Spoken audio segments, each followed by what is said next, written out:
If buying a house is on your 2023 vision board, this video is for you. Most people don't know what goes into buying a house, and honestly, how would you? Because literally nobody talks about it. Let's go over the complete home buying process and all the little words you should know.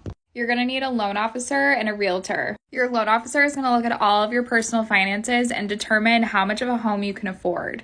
This amount is going to be put into a pre-approval letter, and this is basically going to be your budget for when you're looking at houses. Once you find a house you want to go see, let your realtor know and they will set up a showing.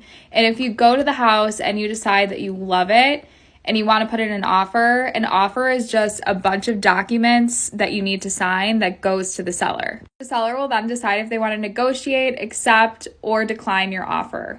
Once this all goes through, then your loan officer will determine how much you need for closing, so your cash to close. This number is your down payment and all of the tax fees. Your down payment is determined on what loan program you're doing. FHA is most common for first-time home buyers. And then there's conventional, USDA, and VA loans. If you're a veteran, definitely do a VA loan because it's zero money down. USDA is also zero money down, but it's only for qualifying houses that are in rural areas. Closing costs are usually about 6% of the purchase price. So if your offer is accepted, the first thing you do is you put the earnest money down. So this is basically just telling the seller hey, if I do something that messes this up, you get to keep that money and I'm really interested in this house. That money goes into a bank account that's called escrow. It sits in there until closing and it is applied to your closing costs. Then you have to schedule your inspection, and if for any reason you don't like what happens in the inspection, you could just back out.